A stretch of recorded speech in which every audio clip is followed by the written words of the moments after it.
Do do do do do do do do This do isn't what I wanted to do. talk about today. Me neither. Whose fault is this? I blame you. I blame you. I blame the American here. Well, it's probably fair. Look, regardless of whose fault it is, in the edit, it's going to be yours. Of course, the power of editing comes into play again. And this time, I can watch you edit on Twitch and watch my words get twisted live. This one, given the subject of what we've been talking about, might not get edited. Oh, I don't know. no. Well, never mind then. I'll be surprised with the rest of you. Great. Let's talk about My Hero Academia 2 Heroes. Yeah. Yeah. So Let's go plus ultra. Let's go plus ultra.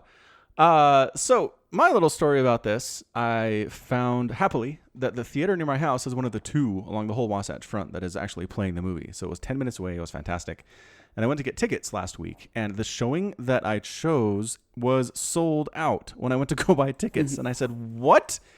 How are there this many My Hero Academia fans in my neck of the woods? But apparently there are a lot more than I thought. Uh-huh. Did you have a similar experience?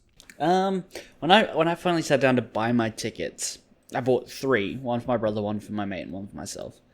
And yet the cinema looked kind of empty. But then when we got there, it was a small cinema, like didn't fit many people. Uh-huh. But it was reasonably full.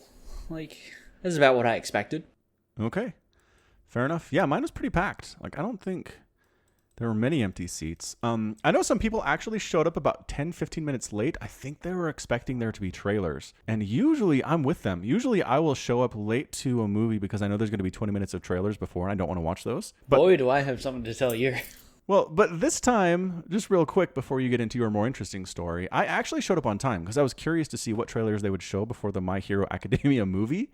Because I had no idea what they would do, and there was nothing. No trailers. It went right into the film. I was amazed. Oh, yeah. My brother... Okay, so my other friend bailed. My brother came and picked me up, and he was, like, running a little bit late because he was at the gym beforehand. That's, whatever. Uh-huh. And we get there. Movie started at, 7. We get there at, 7:07. By the time we walk into the theater, it's 10 past 7.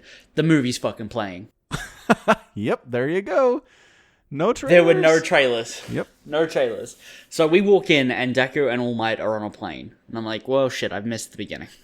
You did. Oh, and it was a good beginning, too. Oh, so much fun. That's what I hear. Should I tell you about it? In a minute, let me finish my story. Oh, right. Sorry. Showed up late. Got it. The movie's playing, and we walk to our seats. And I've got 3 tickets at this point, right? 1 spare. And we go there, and someone's sitting in one of our seats. Oh, no. You know what? It's fine. We don't need that one. I won't even ask him to move. So he starts picking up his popcorn or whatever that was in my seat. We sit down, and the cup holders are always for the person to the left, apparently. And all the people sitting to our left were all using the ones to the right. So we were missing a cup holder. So me and my brother, we shared the one in the middle and just held our drink and our popcorn and on our laps. Right, so that was uncomfortable. And I sink into my chair as I'm watching a movie. Okay. And I'm sinking into it, and I'm like, what is that behind me? And I put my hand down behind the back of me, right? The guy had left an open packet of Maltesers, and Maltesers pulled out onto my seat. And it looked like I had shat myself during the movie when I got up to leave. He was like, I'm going to show up late to the movie, kick me out of this great seat. I'll show you. Well, I didn't even move him. He was still sat to my left. He just had his Maltesers open on my seat. Oh, and some had rolled out. This was the next door guy. Gotcha. Yeah. Wow. I left chocolate stains in my brother's car. Gross. Did you just throw away your clothes? You're like, well, these are done. No, I just washed them. Ah, right. Of course. Just chocolate. It's just chocolate. It wasn't HIV chocolate. Yeah. No, probably not. Man, is that a thing? I'm not Googling that.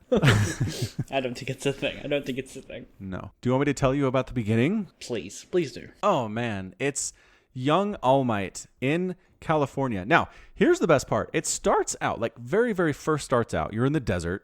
You're like, okay, it's a desert. And camera pans around. And then there's this city in the middle of the desert. And you're like, oh, maybe Las Vegas, I guess? I'm trying to think of major, Phoenix, perhaps? Major cities set in deserts in the United States, but there's way too many buildings for it to be Vegas. It's a huge city and too big to be Phoenix as well.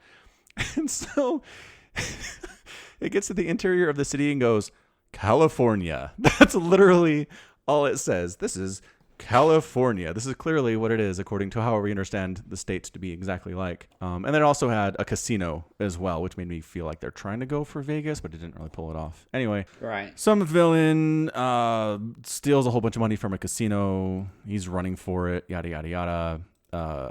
A couple heroes show up and try to take him down. Can't quite pull it off. And then young All Might shows up, and he has whites in his eyes. I don't know what happened to his eye sockets as he got older. But anyway, there's an awesome fight, and he's hanging out with Dave, his buddy, who's his support tech, who like makes his suits and stuff. And he wins, and everybody's like, "Who's that?" He's like standing up on a building, looking all heroic with the wind blowing through his hair.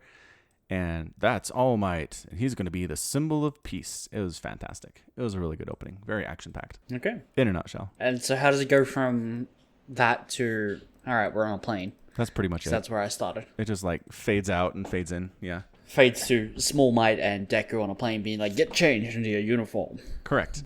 Ooh, is he called Small Might? I've never heard that. I like it. Well, I mean, you've got Tall Might and Small Might, so... Oh, Tall Might and Small Might. I like both of these. I'm using them all the time. I'm 90% sure I read those on the Reddit, or I made them up at work. I'm not sure. If you made them up, I'll give you a lot of credit. Those are genius. I think I've read them because it doesn't sound clever enough to be myself. I wasn't gonna say anything. Anyway. So yeah, basically All Might's like, hey, I've invited you to come to this conference on Island, which a little hard to. I stumble over it if I try to say it too fast. Island? Yeah, it just doesn't roll off the tongue. Island. Island. Yeah. See? Nope. It's no good. No. Good. Island. I Anyway. don't get it. Like, it's easy. It's Island. Great. So Island is a man-made island where top scientists of the world reside and perform research on quirks. And it has incredible security, just as much security as the villain prison, and it moves around a lot. I'm not quite convinced that moving around is a good strategy if you're trying to avoid attacks, but they just kind of rolled with it. I mean, making your location hard to define might deter attacks. If they don't know where to attack, that would make it trickier. Sure, but it's not cloaked. Like, you just watch it kind of rolling around the ocean out there, right? you just watch it, okay? Yeah. They never show it how fast it moves. Well, it can't move too fast, or people are getting thrown off their feet all the time. What if someone has a warping quirk that can warp islands?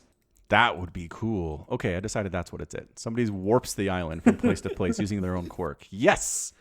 I'm on board. Yes. Well, because I was just kind of comparing it to the, I was going to say Shield's flying command post thing. What's that thing The called? hover carriers. Helicarrier? Hovercarrier? Helicarriers, I think. Yeah. Helicarrier. Right? Yeah. And so they have some kind of passive cloaking, and they fly around a lot. It's hard to spot them. And that made sense. Like, it's really hard to mount an attack on them if you don't know where they are and can't really see them unless you're really close. It didn't seem like Island had any kind of cloaking necessarily, but if it just teleports from place to place at random intervals, I think that's a genius way to do it. I'm on board. Yeah, I mean, that's how I would do it, but I don't think it's a good idea to base your defenses on a facility around a single person. It's putting too many eggs in one basket. Yeah, what if they turn into a villain? You'd be toast. That, and the island looks big because when you're standing on something, everything around you looks big. But if you zoomed out, you wouldn't be able to see that island from very far up. Like, it would look very tiny in the middle of the Atlantic. How big do you think it is? Google's like, did you mean to say how big is an island? Google for me was like, did you mean how big is Hawaii? Search instead for how big is Island? Oh, you guys suck. Whatever. Nobody has the answer.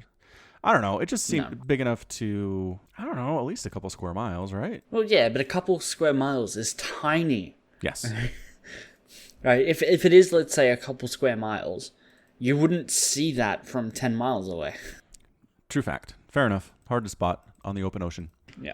All right. So anyway, bottom line, you're introduced pretty quickly to Dave's daughter, Melissa, and Dave himself, and blah, blah, blah. That's your start. And then it turns out that everybody else from Class 1A is also at the expo. I mean, some of them make a cameo at the expo. They're there. What are you mmming me about? They're present. I'm not saying they're important to the movie, but they're there. They should be. That is something I was going to talk about for sure. They Yeah. absolutely should be. I think the story's way better. Okay, I'm going to skip to right at the very end. Okay. But I think the story would have been way better if the main villain had taken a student hostage and then forced the quirk amplification thing on them, and you had Dark Shadow going mental, but 10,000 times as strong. Ooh. So it's a student who kind of turns into the villain. Well, I mean, amplifies the power, but how do you make them evil, right? Well, because it's Dark Shadow, and if it's nighttime, he can't control it. Oh, right. I forgot about that. Yeah. Okay. That would have been way better. You need to write this movie. Rewrite it for them. We'll release it again for you. I'm sure they won't. We don't know enough about Dark Shadow. Can you just punch it into submission? It doesn't seem like you can. No, I don't think you can, because it's a shadow. Yeah, how do you defeat a shadow? They probably just turn really bright lights on it. Yeah. Well, you need lights, but I mean, if you crank that thing's power up by a factor of 10, you need a lot of light. You sure do. Like the sun. But it's nighttime. You don't have to wait. Ooh, I like this. I like it more and more. Or you could have All Might punch the planet so hard it spins. It's a Superman-esque kind of a thing. Well, I was thinking One Punch Man, where he like punches and the clouds all around the planet split.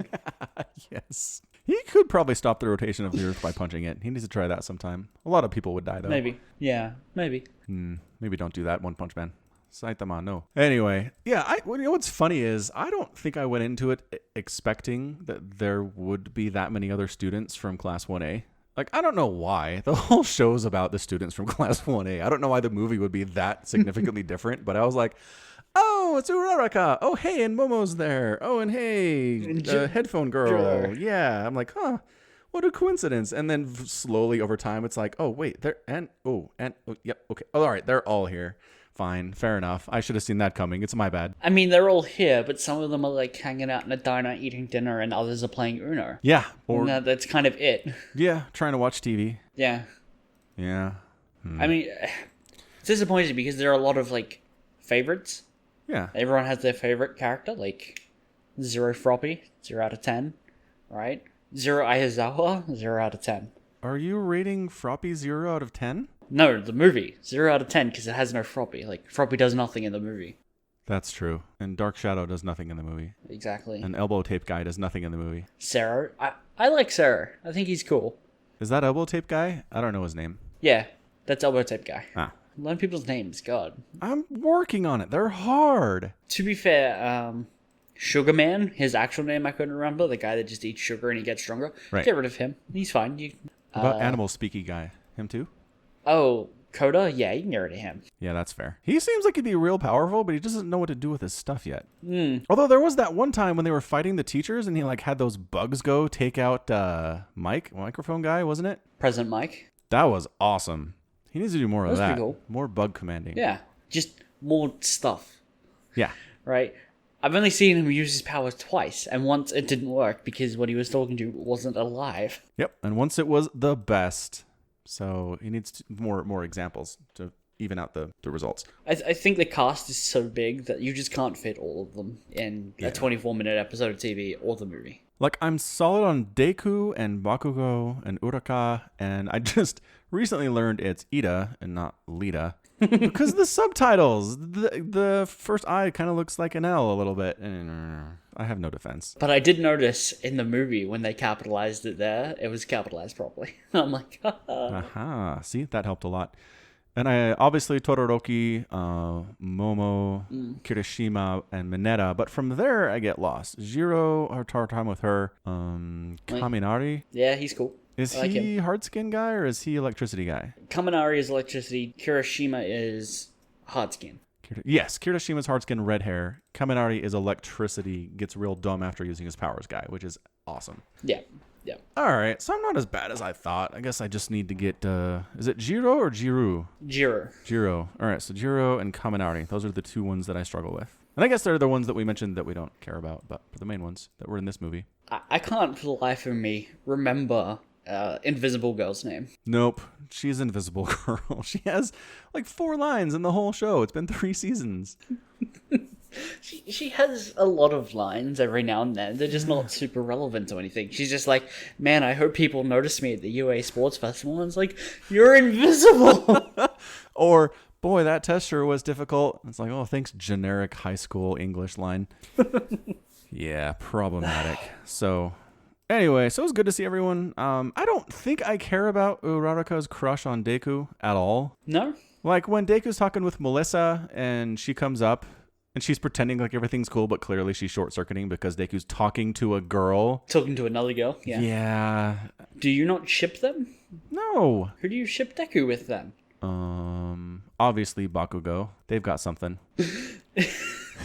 That would be one dysfunctional relationship. The something is hatred as bright as the fire of 1,000 suns, but it's something. Yeah. No, I think Floaty Girl and Deku. Yeah. Floaty girl. She doesn't have a personality. She does. She has a personality. I think Deku and crazy blood-taking girl. Villain. Toga? Yeah. No, she's mental. I just got out of one anime where she's essentially the main character. What? Really? Well, not Toga, but the Future Diary. The main character's like girlfriend is a character who's exactly like that, only without the "I'm taking your blood" more as "I'm just gonna spill it everywhere." Gotcha. Right? Yep. Kind of a trope in anime. Well, the term is yandere. That refers to super violent hot girl? It's a combination of two Japanese words, which individually I can't pronounce because I've never heard them said. But they formed to make yandere, which is a combination of the words lovey-dovey and mentally ill. And insane. Got it. So not necessarily violent, just crazy. And sometimes violent. It's often violent, yes, but it's like, you're not going to touch my boyfriend, and then I'm going to murder every woman around you. And then everybody says, I didn't know I was your boyfriend. Yeah. It's sort of. I could not see Toga having a functional relationship with Deku either. No, definitely Right. not. Nope. Partly because the only thing I've seen her do is steal Urachaka's blood Right. after she like pinned her on the ground. Correct. She's had some conversations, but yeah, pretty much hasn't done anything. I don't know. The problem with it's Deku. The problem with Deku is a girl gets within like a foot of him and he starts to freak out. It doesn't matter who it is. He doesn't necessarily have to be attracted to them. If it's a female, and especially if he gets touched by a female, his brain short circuits. He's not in a position to be in a relationship with anybody at this point. Not yet, but I think Urachaka is the clear love interest here, right? It's Yeah. not like there's any contention with any of the other females. She is. This is hard for me because I've seen season 3 and you haven't, right? I've seen a lot of it. Okay, so isn't there a scene where she's like, I'm going to take these feelings for Deku and put him away. I want to be the best hero I can be. He's a distraction right now. Clearly, nothing's going to happen anyway, so compartmentalize. Have you seen her haven't do seen that? that bit. Crap, she does that. Which I was like, you go. That was a smart thing to do. Yeah, it is smart. Yep. And they can absolutely subvert expectations by doing that because everyone's gonna they're just gonna go with stick the two obvious people together, right? I think that makes the story interesting. I'm excited to see that, but I think they'll go with the safe option or they won't do anything at all. Yeah, I think it's probably nothing at all. Nothing at all. Stupid sexy Flanders. Yes, thank you. I was like, I don't think he's going to get that. But then you did. I got it. Excellent. The other problem is it's like, how long does this show go for? Does it go till they're out of UA and they're like, all right, they're pro heroes and that's the end of it? No, because the intro to the whole series is, and this is how I became the top hero. He has to be the top hero at the end. He can graduate from UA as the top hero. No. Brand new Why graduate not? from the, because not even All Might was the top hero after he graduated from school. Not as like a brand new inmate, freshman. Once he's done his third year, right? He's getting his provisional license at the end of his first year or whatever they're at, right? Yes. Or second semester. He could easily climb the ranks. Look at that guy that he fought in the episode the other day, where that was whole class versus guy that can go through floors. Have you not seen that? Can go through floors. Are you talking about the most recent episode? You're totally caught up. You're further than I am. No, I've seen bits and pieces. Oh, okay. No, I was planning actually on watching that one today. Okay.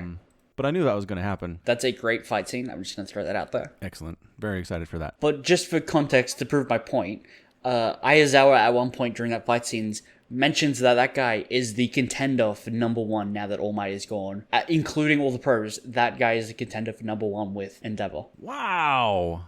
That's huge. Okay. Because, I mean, yeah, clearly Endeavor's the number one now. He was clearly number two when All Might was around, so now he's number one. Mm-hmm. Wow. Okay. So they're saying basically a senior in high school can challenge and overtake Endeavor for the number one hero. That's impressive. Mm-hmm. Okay. Yeah. Well, all right. I mean, so what percentage of the one for all power do you think he's going to be able to use by the time he's graduated? All of it? Can he be the number one hero using anything less than 100%? Yes. Okay, so what percent do you think? Well, he's already at like 8%, right? That's the number that they're throwing out.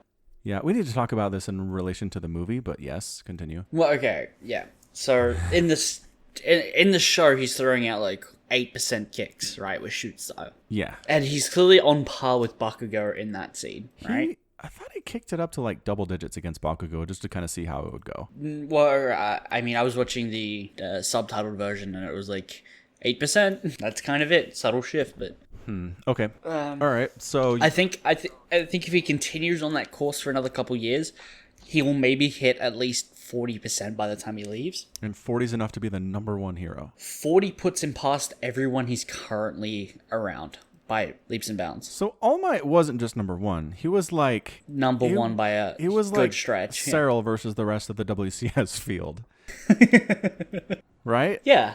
And Endeavor was Showtime. Yeah. Guess what? Showtime wasn't even 40% of Cyril's WCS rankings. Yeah, that's what I'm saying. Yeah. So I think 40% is definitely enough, but 40% is a metric to his power, right? Like, I can use this much strength, 40%, whoop-de-doo. It's his experiences that are going to carry him, right? True. As he actually learns to use the power and what he needs to know in doing, like, hero work, that'll propel him much further than just the sheer power will. Well, and plus he's Batman, right? He's not rich. No, but just in the sense that Batman in Justice League has intensely studied the other members of the Justice League to figure out their weaknesses and how to take them down if they go bad. Like, Midoriya has spent a lot of time studying every single hero that he has any access to and figuring out how to beat them. He's Batman. Yeah, sure. I mean, I don't like talking about Batman. Just in that sense. Just in the sense that other heroes just kind of like rely upon their ability. And he didn't have a quirk for a long time, so he made up for it with brains and tactical ability. I mean, in terms of the show, he didn't have a quirk for a day, right? What? No. He didn't get his quirk until he was like 14. Yeah, Quirks which is the manifest first when time you're we like see 10 him. years old. But that's the first day we see him. He's 14 at the start of the show. Right. Right. Okay, he does go through a childhood where he doesn't have a quirk, but he's not fighting crime without one. No. He's Right? not Batman's fighting anything. He's investigating. He's keeping notes. He's keeping notes, but that's a theory. He now needs to put that in practice. That's fine. Right? Batman is constantly putting things into practice. Yeah, no, that's fine. But nobody else in his class, I dare say nobody else within the high school has as detailed a notebook and record of every single hero that anybody knows about. Probably not, but you do see moments from time to time where other heroes are investigating.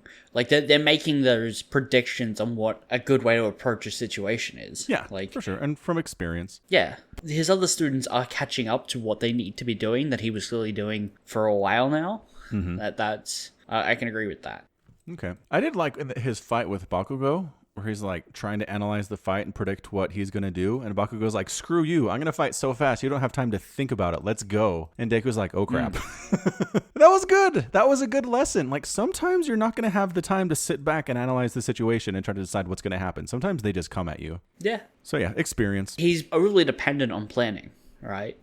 He has 1,000 plans, and when like the first one fails, he's like, all right, on to the next one. Mm-hmm. But he's going to get there where he can finally move instinctively. Yeah, which is what All Might does. Yeah, which is what All Might credited him for in like episode 2. Correct. With the sludge villain. Yeah. Yeah. So basically, he's going to be not at All Might's power level, but he'll have experience beyond that All Might did when he was graduating from high school. No. No. What are you on about? Okay.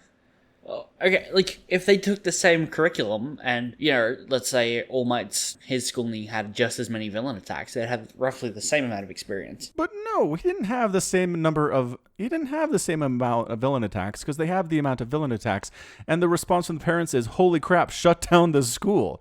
This doesn't happen all the time. Right, but All Might had all his power from basically the get-go. No, we don't know that. Do we know that? Gran Torino says that. He says All Might had all of All for One, or One for All. I can never keep them straight. One for All. Thank you. He could access almost all of One for All right from the get-go. Holy smokes, I've forgotten that. Okay. Go back and watch season 1 or two. Yeah, I should do that. All right. So back to the movie. So, well, I mean, just real quick. So you just made the argument that Deku could be the number one hero by the time he makes it to his Gets senior out. year or gets out of school. I think it's likely he could be up there. Yeah. Okay. Well, I don't think the show can end until he's the top hero. You can't be like, here's the story of how I became the top hero, and I was pretty much there. So, you can just assume what happened next. I think it's probably going to be one of those things where he's undisputably the top hero, but he's not officially the top hero. Like I don't know. I would like to see. Undisputed means official. Like, what are we talking about here? Well, okay, like who's the best MMA fighter in the world, but doesn't go through the UFC, right? Kind of like that.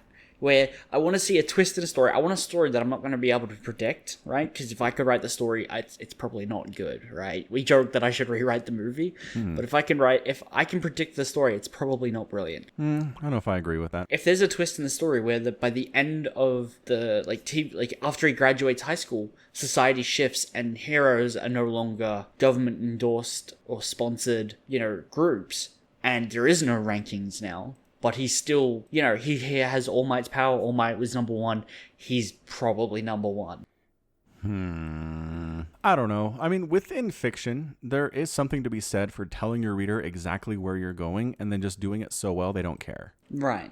And I think that's what they're going for. I'd be surprised if there was some huge twist where it's like, haha, you thought I'd be the number one hero like All Might, but actually it's this instead.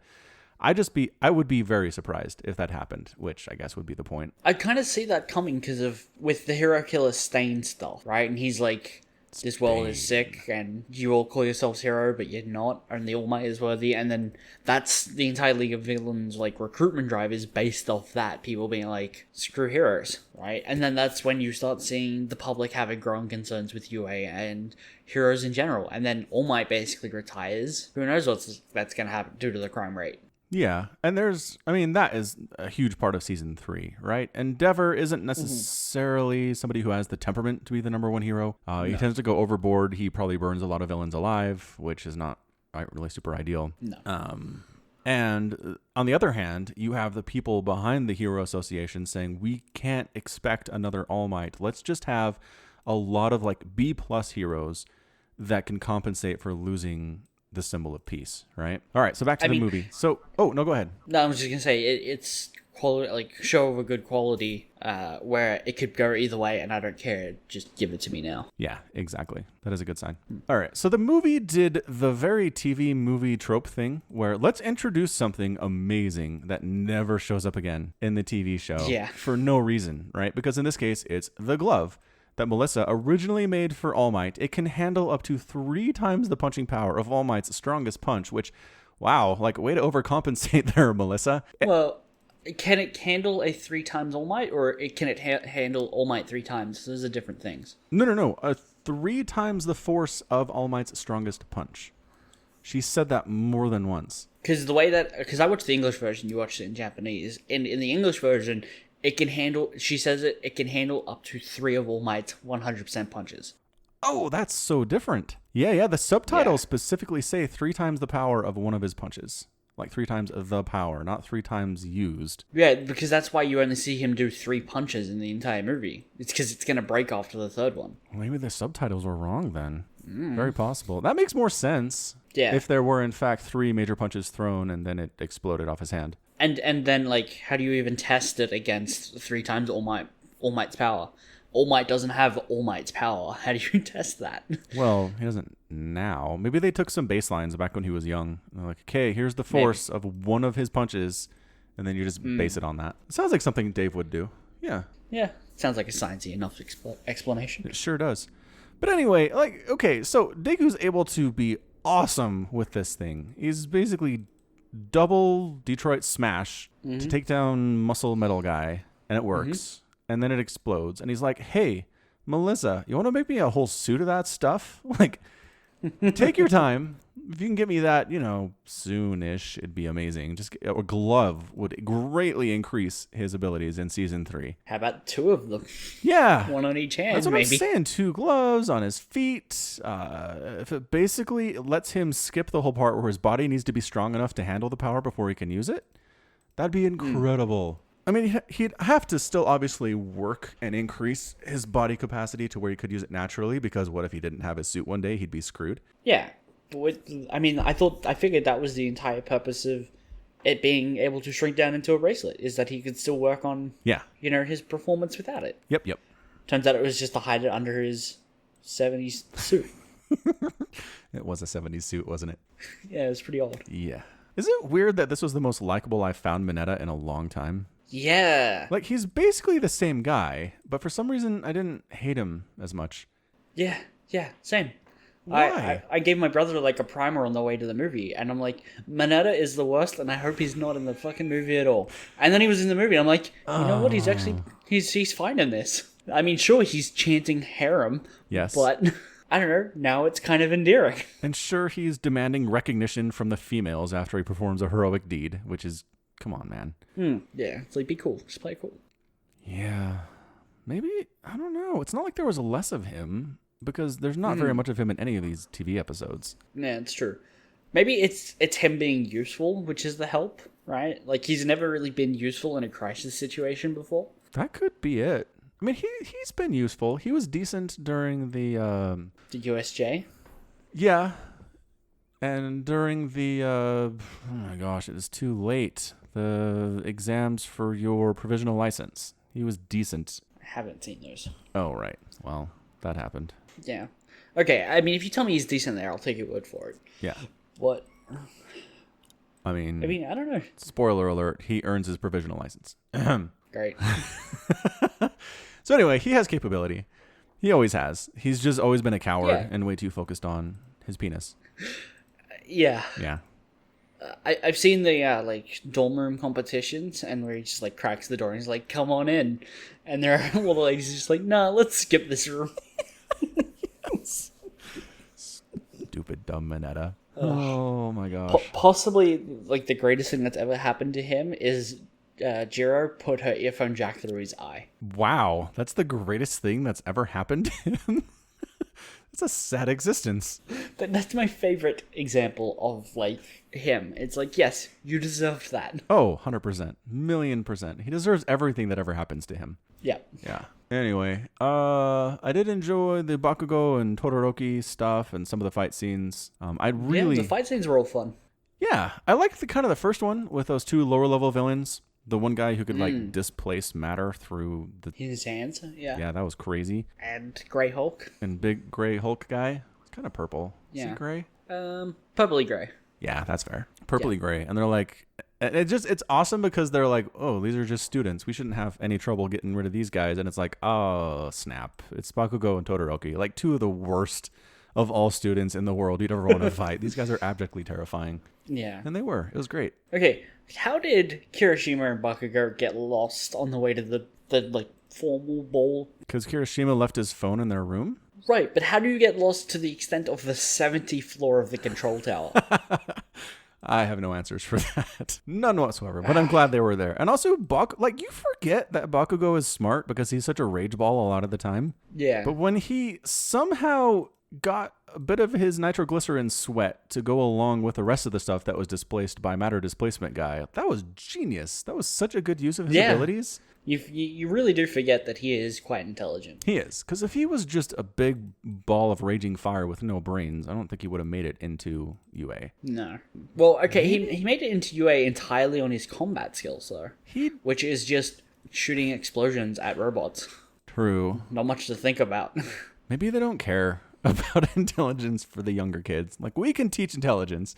He just has raw aptitude. Yeah, maybe that's the thing they're going for. Like, we can set him on the right path of how to think and use his quirk effectively and how to deal with situations. They really need to curb his anger, because that's really annoying. I'm just kind of over him just yelling, "You damn nerd," all the time, or just die every time he fires an explosion. Yes.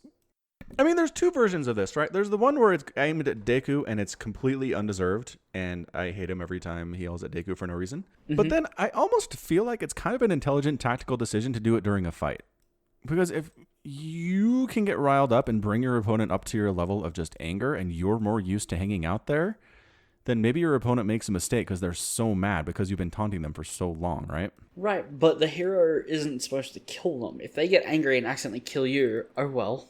Endeavor does it all the time, and people are like, well, I guess he's not All Might. You've only ever seen Endeavor kill Nomus.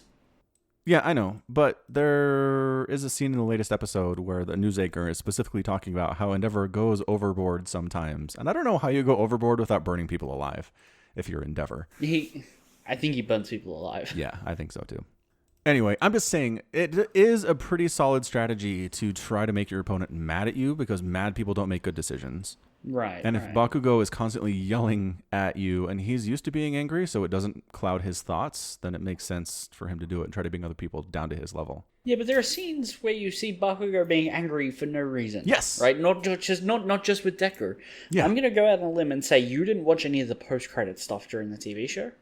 Because it's usually just like, here's the next episode. Yeah, I generally do skip that. Okay, so there are some parts of that aren't, right? Like, after the UA festival, there's a short scene where each of the kids go back to, like, their houses and are talking with their parents, right?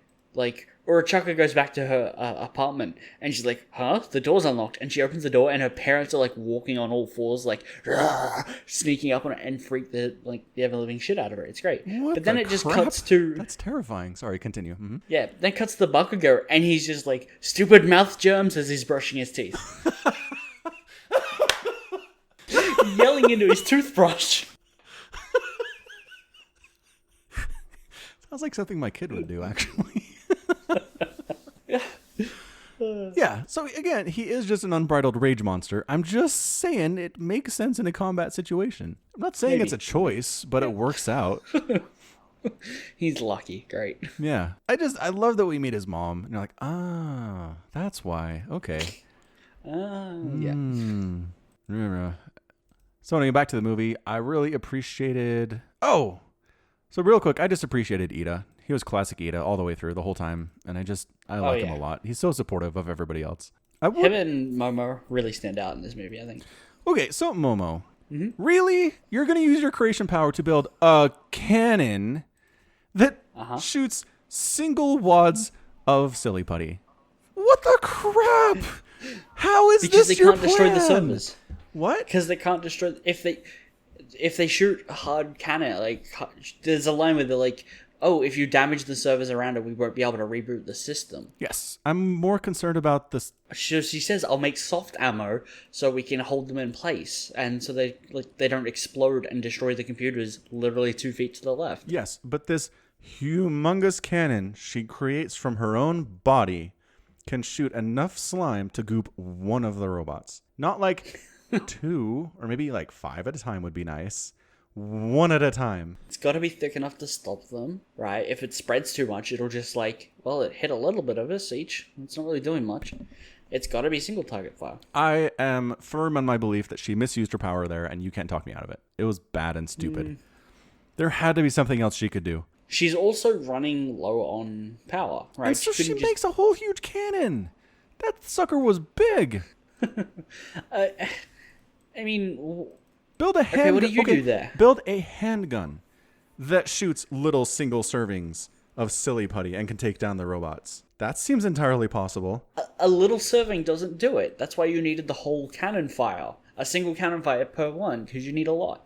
I'm just saying, I believe you could have a handheld projectile thing that could shoot exactly the same amount of silly putty as an entire cannon did. I'm just saying, she has so much potential, and all she uses her power for is blanket, metal rod, and cannon that shoots pizza dough. That's all that she does.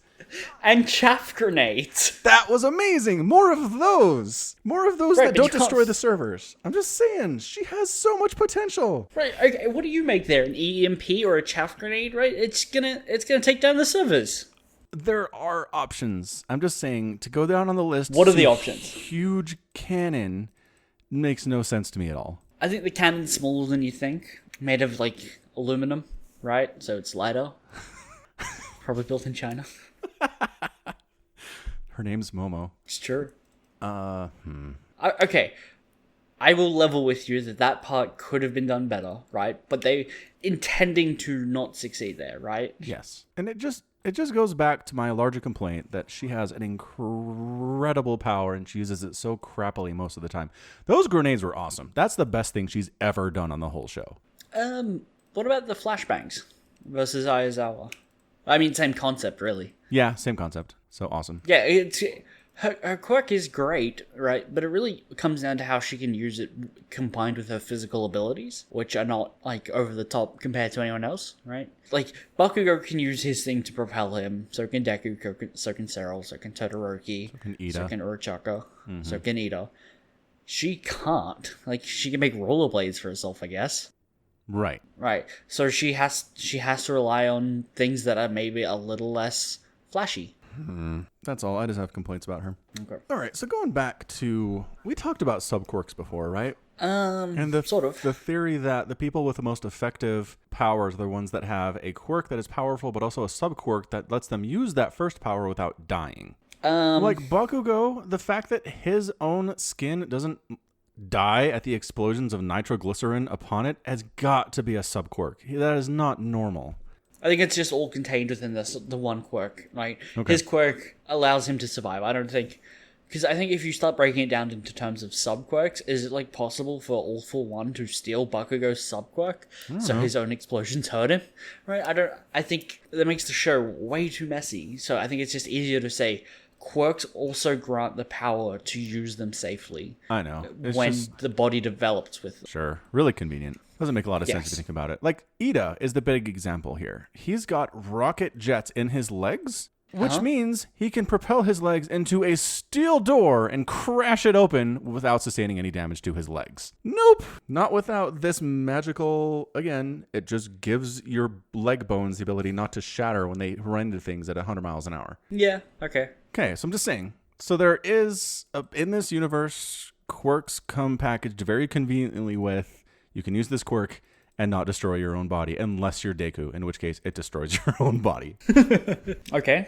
Okay, that's all. That's my observation. It's convenient, but would you rather a superhero society where everyone can throw one punch and then their legs are broken? No, I'm so annoyed that it's taken Deku so long to figure out how to use his power without destroying his own body. That sucks. It's because it's his body hasn't grown up with it. That's the advantage of developing a body, right, through puberty with the quirk, is your body knows how to not break itself in half when you use it, right? Deku doesn't have any of that. He's got to catch up on 14 years of development without a quirk.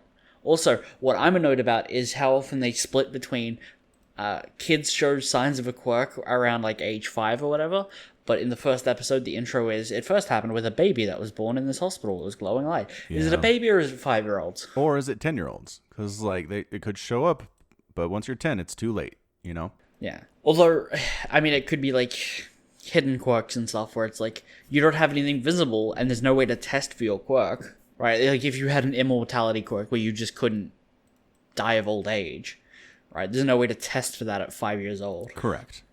That's a good point. Yeah. Or there's just immortality, period. Like, you can't die. Like, we're not going to go stabbing kids through the chest and see who dies, right? Right. What I wanted to talk about is, did you think the villain was weak? Do you mean like his character or his strengths? Character. Like, did you Yeah. feel threatened by him, interested in him in any way? I definitely wasn't interested in by him. Okay. His quirk was essentially Magneto. It was. But, like, Uh, better? Can Magneto take a giant pillar of steel and throw it through the air at 100 miles an hour? I don't think I've I seen think him if he do wanted that. to. Maybe. I don't know, maybe. Yeah. I think if he put his mind to it, he could. Anyway. But yeah, the character himself is not interesting because he was essentially just hired by Shield to to hold a fake hostage situation and then open a vault, right? Yeah. Well, then he got contacted by All For One and was like, yo, I heard Yes. you're doing this thing. Here, have this extra secret quirk. Dun, dun, dun. Yeah. That was good. I was surprised by that. Like, All Might goes in for the kill, too. and he's like, yeah, you got him. And then he just takes it, and you're like, wait, what? And All Might's like, wait a second. That's a muscle multiplication quirk. That's not natural to you. And then you can see the pieces go together in his brain, and he's like, oh, crap. Yeah. Yeah. Yeah. He finally puts it together and he's like, oh my god. This is effectively a trap. This is not a good thing. It was good. It was good. It was a good twist, I guess. I mean, I don't know. I'm not going to complain too much about this, but just the general anime trope of, oh no, I reached my limit. I'm going to lose. But through the power of friendship and being a teacher to these kids, I'm going to go plus ultra for some reason. It's like, wait, what? No. All Might's story is about screw limits, right? That's the underlying statement about All Might. That's not anime in general. There are a lot of animes that do that, kind of like Dragon Ball. Dragon Ball Z. Yeah. Right, Dragon Ball Z. It's like Goku has no, like, he's constantly breaking his limit. Yep. But You don't think that's a trope? I kind of feel like it's a trope for superhero animes. name 3 other animes where he's like, I have to go past my limit. I can't. 3 other animes. Okay, well, great. It's not a trope then. All right, fair enough. I don't mind it. I don't know. I think it's interesting the method in which he does go through breaking his limit. It's not power of friendship. It's the power of this quirk that has been passed on. No, but it's the power of, oh crap, all my students here are fighting really, really hard, and if I die, they're all going to die too. Better go beyond my limit. That's literally what the thought process is. No. Okay, in the English, he's not like, my students. Oh, no. Really? Yeah, he's just more like, screw limits. I gotta take this motherfucker down. Holy crap, are you serious? That's a huge difference. I mean, I guess there is some concern for his students because he's not an entirely bad teacher. He cares about he's a bad teacher, but he cares about his kids. He cares about his students, Yeah. right? There is concern. It's more of a concern of, I am the pillar of justice. I have to be there to support all of society with my strength. I cannot afford to be beaten, is his thought process. It's his desire to symbolize his strength and save the entire world. It's not, we're such great friends, we're going to be together forever, and now I'm twice as strong. It's not power of friendship, but it's power of instructordom. Like, I don't know how to explain it. I mean, the Wikipedia page is not helping at all. Just like, then the students show up, and then All Might and Midoriya throw a punch together. The end. It's like, dang, you really simplified this. Also, Deku does not do a good job of hiding the fact that he has All Might's power at all. No. Like- It's like, hey, All Might's doing this thing where he's like running up the middle. I'll do the exact same thing. Yeah, and like they both throw the exact same Detroit Smash at the same time while yelling Detroit Smash. Double Detroit Smash. Yeah, like the fact that it takes Bakugo as long as it does to figure out what's going on is actually an argument against his intelligence. And I mean, he even told Bakugo in season 1, it's like, I borrowed someone's power. It's not originally mine. Right. And then he sees this synchronized Detroit Smash between Deku and All Might and is like,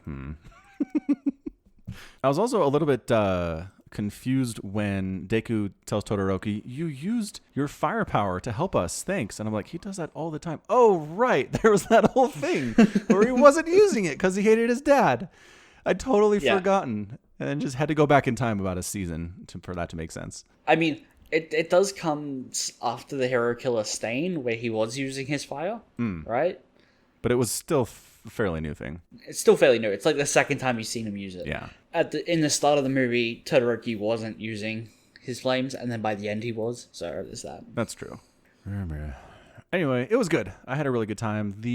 I was just sitting with randos. I didn't go with anybody that I knew. And the girl that sat next to me had the biggest crush on Bakugo. Every time he showed up on the screen, she like squealed with delight. She was having a better time than I was, I think. Oh, well, that's nice. It was nice. Like, what on earth? He's really angry. Like, I don't know it'd be a good relationship if you dated this kid. No, it wouldn't. No. But We established this. I mean, some people just like explosions, I guess. I wonder how she feels about Michael Bay. She probably loves him very, very much. Let's see. Yeah, good movie. I always, every single time, I enjoy Kaminari using his power too much and turning into a brain dead idiot, giving the 2 thumbs up and the smile. It's the best. It's pretty great. Even though it renders him completely useless for the rest of the film, I just giggled every time it showed him. Couldn't help it. Do you feel like the final boss could be beaten if Aizawa was there and he was just like, no quirks for you? Yeah, that's the thing. How super overpowered is Aizawa? Seriously. Pretty overpowered. It's like, it really makes me wonder that in season 3, when they're like planning the assault on the 2 League of Villain locations, it's like, why did you pick Aizawa to go to the conference with the press? Yeah. All he has to do is look at All for One, and then you could have literally anyone just shoot him. Right. So does it have to be eye contact? Is that why All for One like is wearing a face mask the whole time? Or his eyes are missing, I think. Yeah, his skin is grown over his eyes. Yeah. Like where the sockets where his eyes used to be. Yeah. But Aizawa just has to be able to see that person. So he can like see your ankle and your quirk is gone. Yeah.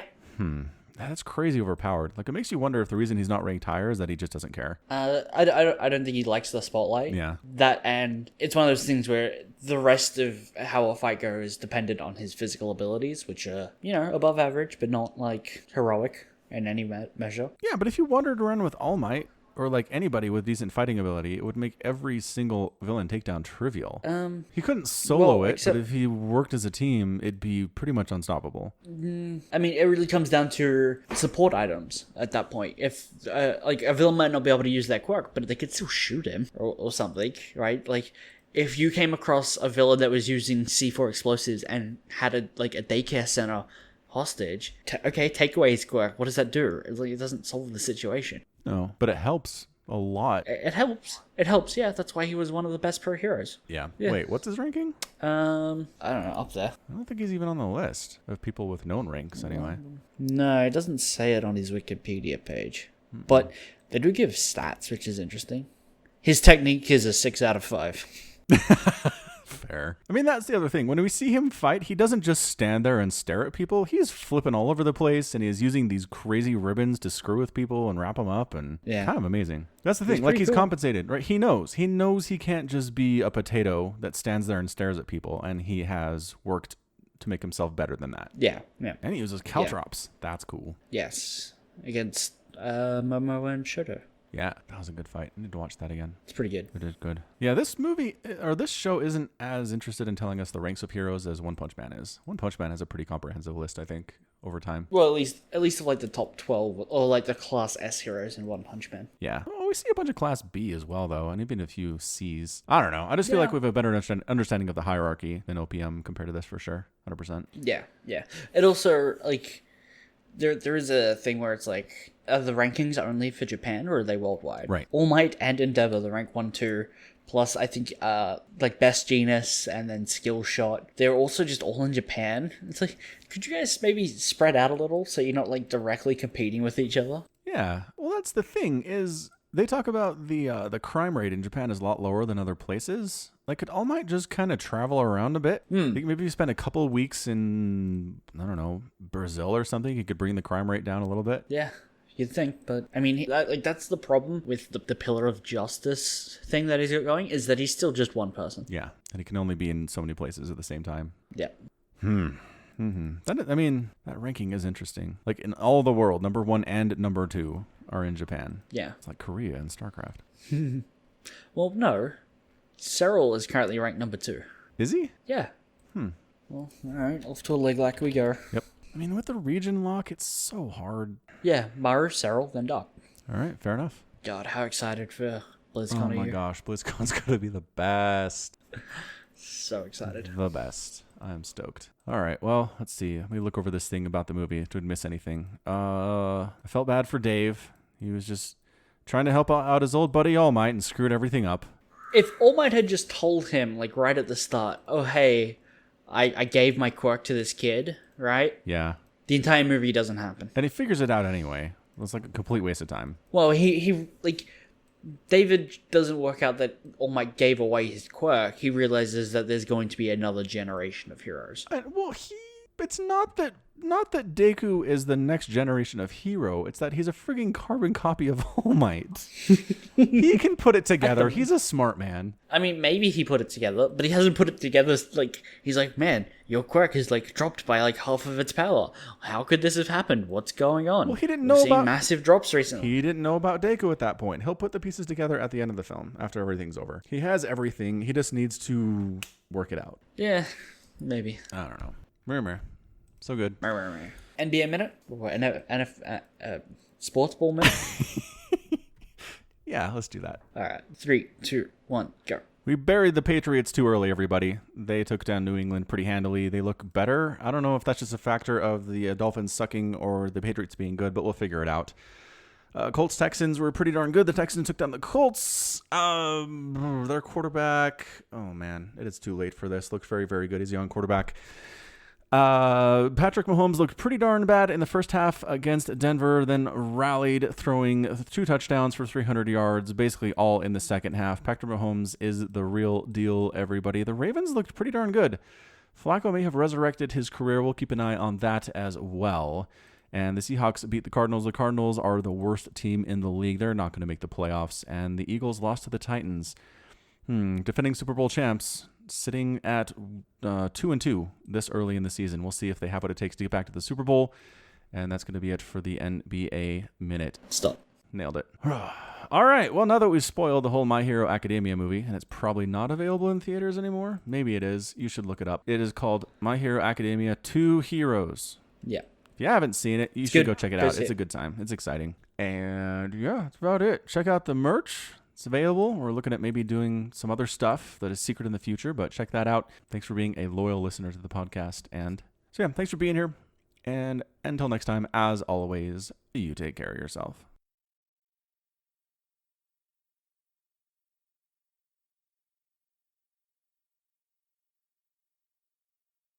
Ow. Yeah, there we go. I'm gonna go close the door and grab a drink. Okay. I just cut my finger open. Good? On a door handle. And now I need to go find a band-aid. Okay. Don't die. I know Australians don't go to the hospital unless you can't go to the hospital. It's a tiny cut, don't worry. Okay. Australian for tiny is huge, so I'm very worried right now. I'm gonna argue about sports for a minute on my sports board. Dun dun dun dun dun dun dun dun dun dun dun dun dun dun dun. Dun dun dun dun dun dun dun dun dun dun dun dun dun. In a cruel twist of fate, I had to go back through the door that cut my finger to find a band-aid. What did you cut your finger on? The doorknob. What? Our doorknob? Do they have sharp edges in Australia? What is going on? Okay, so it's rounded, and the edge that like points to the door, like on the inside of the knob, was apparently sharp. Okay, so you're just bad at using doorknobs then. I have gone through countless doors in my life. I have never cut my finger on the inside of a doorknob before. However, I have not also experienced so much trouble opening a band-aid as I have right now. Where's my knife? I'm going for a knife. I am speechless at this moment. First you cut your hand on a doorknob, and then you have trouble opening the package, so you go straight to a knife. How big is this knife? The blade's probably 2 to 3 inches. Okay. So it's not like, this is a knife then. No. All right. No, this is... So, oh god, I've smeared blood all over my hand. Oh my gosh. We need to end this call so you can focus properly on what you're doing? No, it's fine. It's honestly a tiny cut. Like, the cut is maybe half an inch. All right. Right, and it's shallow. It's extremely shallow. It's on the inside of my fingertip. Yeah. All right. There's a lot of blood vessels in there. Well, okay, not the like the palm inside, the inside between 2 fingers bit. That's a weird place. How the what? Okay, like I didn't have a solid grip on the handle, and I turned the handle and I cut my finger. But I got my beer, so.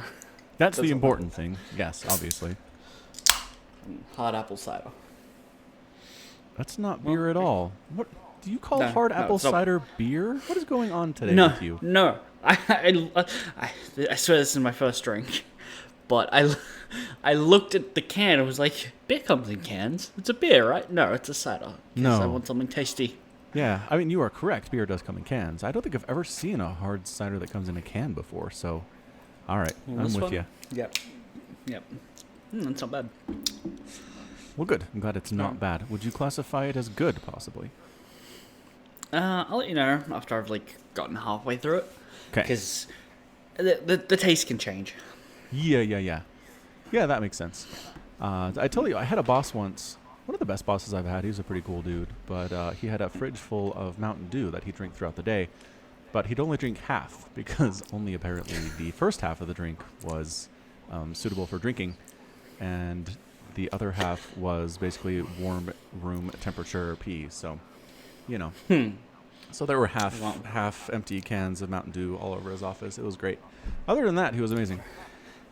There's another podcast that I've listened to where a guy would only drink half cans of Coke because when he puts it down, he can never be sure, like, when he goes to pick it back up, that that's his.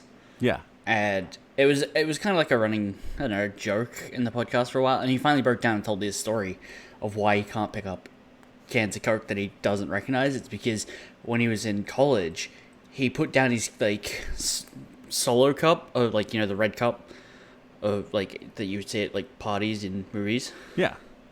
Yeah, he put down one of those and then went back to go and get it and take a drink. And he was like, wait, this isn't my drink. And it was someone was chewing tobacco and it was their spit cup.